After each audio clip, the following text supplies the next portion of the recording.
আমরা দুজনেই প্রতারিত, দুজনেই অপেক্ষা করছি একটা মানুষের জন্য। আসলে সে কখনোই আমাদের কারোর ছিল না। গাড়িতে বসে আমি আয়নায় নিজের মুখটা দেখলাম। আজ প্রথমবার আমি নিজেকে নতুন ভাবে দেখলাম, একটা ভাঙা মানুষ হিসেবে নয়, বরং এমন একজন মানুষ হিসেবে যার সামনে এখন একটাই সিদ্ধান্ত। আমি ফোনটা বের করলাম, রাশেদের নাম স্ক্রিনে ভেসে উঠলো।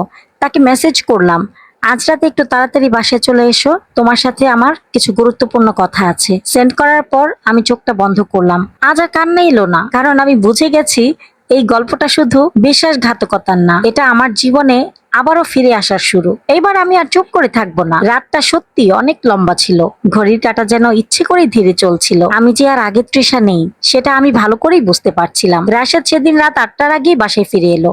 দরজাটা খুলে ভেতরে ঢুকেই বলল, আজকে তুমি আমাকে এত তাড়াতাড়ি ডাকলে কেন? আমি ডাইনিং টেবিলের পাশে দাঁড়িয়েছিলাম, সবকিছু গোছানো পরিষ্কার, যেন ঝড়ের আগের এক নিস্তব্ধতা। আমি চেয়ারে বসে তাকে ইশারা করলাম, বসো, কথা আছে। সে একটু অবাক হলো, ভালো মন্দ কিছুই না বলে বসে পড়লো। আমি সরাসরি তার চোখের দিকে তাকালাম। তোমার আরেকটা বাসা আছে? কয়েক সেকেন্ডের মধ্যেই তার মুখের রং উধাও হয়ে গেল। কি বলছো এসব? সে স্বাভাবিক থাকার চেষ্টা করলো। আমি টেবিলের উপর ফোনটা রাখলাম, সেই ফোনটা, পাসওয়ার্ড এখনো সেই স্পেশাল তারিখটাই আছে। তার হাতটা কেঁপে উঠলো। ঘরের ভেতরে যেন শুনশান নীরবতা নেমে এলো, যে নীরবতার ভার চাপা দম বন্ধ করে দেয়। আমি ধীর গলায় বললাম, 4টা বছর ধরে তুমি দুইটা জীবন বয়ে বেড়াচ্ছ, একটা আমার সাথে, আরেকটা সাবিহা আর তার ছেলের সাথে। সে হঠাৎ করে উঠে দাঁড়ালো। শোনো তৃষা, এখানে কিছু বিষয় আছে। আমি তাকে থামিয়ে দিলাম।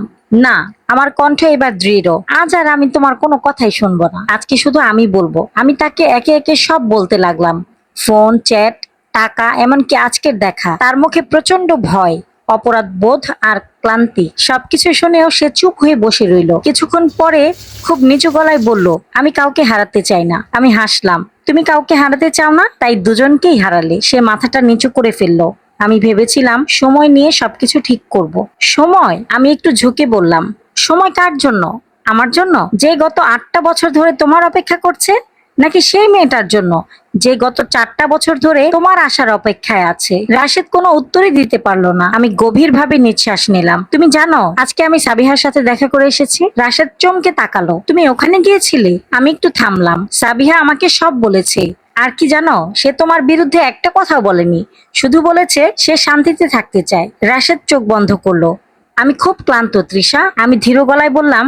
আমরা সবাই ক্লান্ত। ঘরের ভিতরের বাতাসটা ভার হয়ে উঠলো। আমি উঠে দাঁড়ালাম আর বললাম, আমি তোমাকে আরেকটা সুযোগ দিচ্ছি, একটা সত্যিকারের সিদ্ধান্ত নেওয়ার। সে আমার দিকে তাকালো। আমি বললাম, তুমি ঠিক করো, তুমি কোন জীবনে থাকতে চাও, কিন্তু মনে রেখো, তুমি দুইটা জীবন আর একসাথে রাখতে পারবে না। সে কাপা গলায় বলে উঠলো, আর তুমি?